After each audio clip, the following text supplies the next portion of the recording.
नमः शिवाय। नमस्कार प्रिय श्रोताओं, स्वागत है आप सभी का हमारे चैनल प्रियंका प्लस भक्ति में। हम सभी जानते हैं कि भगवान भोलेनाथ और माता पार्वती इस सृष्टि के जनक हैं, यानी कि पूरी सृष्टि के माता पिता हैं। माता पार्वती जब भी भगवान भोलेनाथ से कुछ भी प्रश्न पूछती हैं, तो उसके पीछे का उद्देश्य सिर्फ यही होता है कि वो जगत कल्याण के लिए ही पूछती हैं।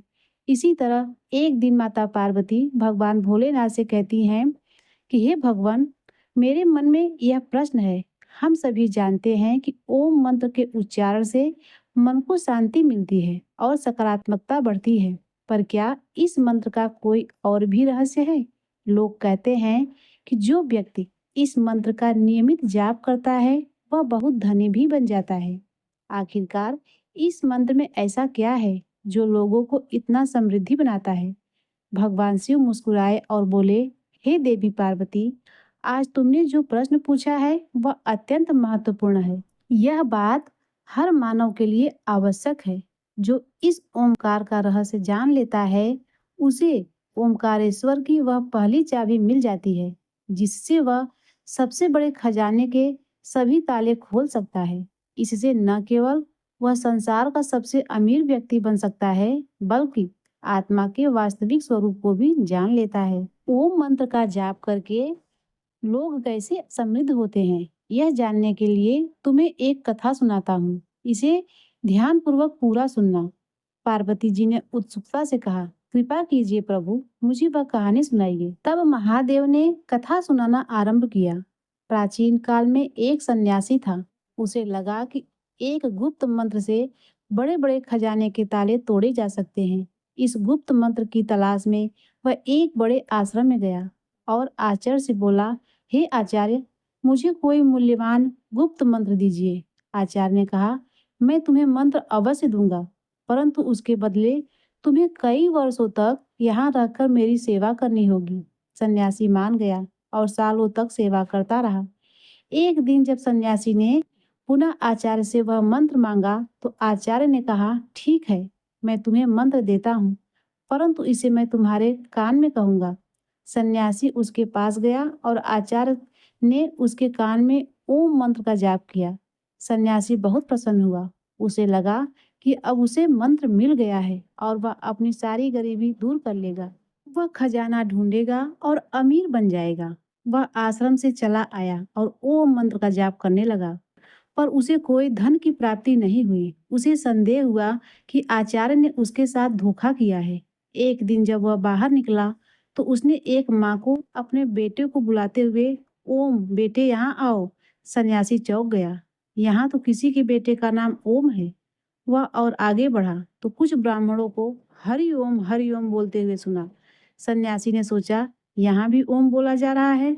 रास्ते में और आगे चलकर उसने कुछ विद्यार्थियों को ओम शांति बोलते हुए सुना।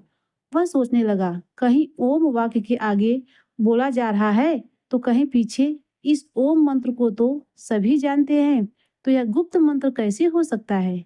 निश्चित ही मेरे साथ धोखा हुआ है। क्रोधित होकर वह वापस आचार्य के पास गया और बोला, आचार्य, आपने मुझे यह कैसा मंत्र दिया है? इसे तो हर कोई जानता है। यह गुप्त मंत्र कैसे हो सकता है? मुझे कोई दूसरा गुप्त मंत्र दीजिए, जिससे मुझे खजाने की प्राप्ति हो। आचार्य बोले, ठीक है, मैं तुम्हें दूसरा गुप्त मंत्र दूंगा, पर तुम्हें मेरा एक काम करना होगा। आचार्य भीतर गए और एक पत्थर लेकर आए। उन्होंने सन्यासी से कहा, यह लो, इसे बाजार में ले जाओ और इसका मूल्य पता करके आओ। ध्यान रहे, इसे बेचना नहीं है। सन्यासी पत्थर लेकर बाजार गया। एक सब्जी वाले को दिखाया तो वह बोला, यह तो मेरे बाट के बराबर है। मैं इसके बदले में तुम्हें सिर्फ कुछ बैगन दे सकता हूँ। सन्यासी फिर एक कपड़े वाले के पास गया। वह बोला, क्या हमें मूर्ख समझा है? पत्थर बेचकर ठगना चाहते हो? जाओ यहाँ से। सन्यासी पूरे बाजार में घूमता रहा, पर किसी ने उसका मूल्य नहीं बताया और न ही कोई उसे मुफ्त में लेना चाहता था। अंत में वह सन्यासी उस पत्थर को लेकर एक जौहरी की दुकान पर गया। जौहरी ने उस पत्थर को देखा और बोला, यह कीमती रत्न तुम्हें कहाँ से मिला? यह तो बहुत ही मूल्यवान है। मेरे पास इतना धन नहीं है कि मैं इसे खरीद सकूं। पूरे राज्य में शायद ही कोई ऐसा होगा जो इसे खरीद पाएगा। सन्यासी हैरान रह गया। जौहरी ने इस पत्थर में ऐसा क्या देख लिया जो मुझे नहीं दिखा? वह उस पत्थर को लेकर वापस आचार्य के पास आया और बोला, आचार्य, जौहरी इसे मूल्यवान बता रहा था, जबकि बाकियों के लिए यह सिर्फ एक पत्थर था। आपको पता था कि यह एक कीमती रत्न है, फिर भी आपने मुझे इसका मूल्य जानने के लिए बाजार में क्यों भेजा? आचार्य बोले, हे सन्यासी, ताकि तुम ओम का मूल्य जान सको। जैसे इस पत्थर का मूल्य हर कोई नहीं जान सका, यानी इसका मूल्य गुप्त है। इसे सिर्फ वही आंखें पहचान सकती है जो ओम का महत्व जानती हैं कि यह पत्थर नहीं, रत्न है। उसी तरह ओम भी एक रत्न है जिसका मूल्य गुप्त है, और जो ओम का मूल्य जानते हैं वे समृद्ध हो जाते हैं।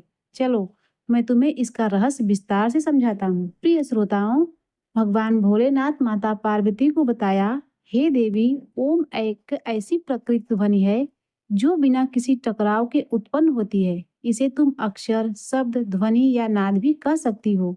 ओम में 3 ध्वनियां हैं जिन्हें मात्रा कहा जाता है, अ, उ और म। जब ये तीनों मिलते हैं तब ओम बनता है। ओम की 3 ध्वनियों से ही समस्त विश्व की सभी भाषाएं और बोलियां बनी हैं। मांडुक्य उपनिषद के अनुसार ओमकार जगत की उत्पत्ति और लय का प्रतीक है। ये तीनों ध्वनियां अ, उ, म आत्मा की 3 अवस्थाओं को दर्शाती हैं। पहली अवस्था है जागृति।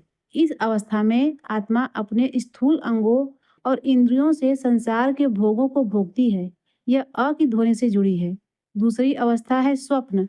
इस अवस्था में जीव अंत प्रज्ञ होकर जागृत अवस्था में भोगे हुए विषयों का मन से अनुभव करता है।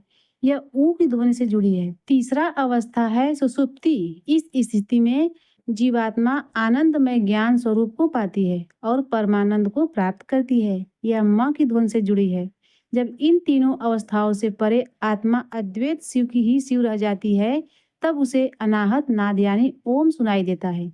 इस अनाहत नाद का स्रोत इस जगत में केवल शिव ही हैं। महादेव ने आगे समझाया, हे पार्वती, ओम के रहस्य को जान लेने के बाद सोना, चांदी और पैसे सब मिट्टी लगने लगते हैं, क्योंकि ये सभी भौतिक पदार्थ वास्तव में शिव का ही स्थूल रूप है। जैसे उस सन्यासी को ज्ञात हुआ कि मैं इतना अमीर हूँ कि यह घर, यह जमीन, यह पृथ्वी, यह तारामंडल ही नहीं, पूरा ब्रह्मांड ही मेरा है। और ऐसे कितने ही ब्रह्मांड मेरे शिव के अंग हैं। जो मेरे जैसा अमीर और कौन हो सकता है? इसी तरह 3 नंबर की चाबी की गहराई से समझने पर ही तुम इस खजाने को अपना समझ पाओगे। मूल नैसर्गिक ध्वनियाँ 3 हैं, अ, उ और म। नैसर्गिक रंग 3 हैं, लाल, पीला और नीला। प्रकृति के मूल लक्षण 3 हैं, नाम, रूप और गुण। शरीर की 3 तासीर हैं, उत्पत्ति, पालक और प्रलय, जिनके देवता भी 3 हैं, ब्रह्मा, विष्णु और महेश। पदार्थ के मूल तत्व 3 हैं, न्यूट्रॉन, प्रोटॉन और इलेक्ट्रॉन। जब उस सन्यासी को यह बात समझ आ गई तो उसने धन की लालसा छोड़ दी और शिव की साधना में लीन हो गया। ओम सनातन धर्म का प्रतीक है और यह शिव का भी प्रतीक है। यह एक ऐसी ऊर्जा है जिससे यह ब्रह्मांड बना है।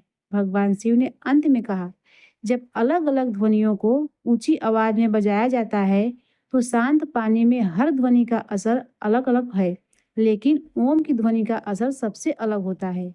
ओम की ध्वनि बजने पर पानी पर श्रीयंत्र जैसी आकृति बनती है। पार्वती जी ने कहा, हे प्रभु, मुझे यह सारी बात समझ में आ गई। अब मैं इस ओम ध्वनि को पूरे विश्व में विख्यात करूंगी और सभी को यही कथा सुनाऊंगी। प्रिय श्रोताओं, यदि यह कथा आपको पसंद आई हो तो चैनल को लाइक, सब्सक्राइब करना न भूलें।